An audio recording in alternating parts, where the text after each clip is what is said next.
நெற்றி பூசியே முன்முருகாற்று படை அதனை பேசியே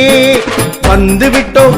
உனக்கு தண்டமிட்டோம் வருவோமே வரம் கேட்டு வழிபட்டு கும்பிட்டு கோடி வரா சாமி எட்டு திசையில் எதிரொலிக்க புதுகல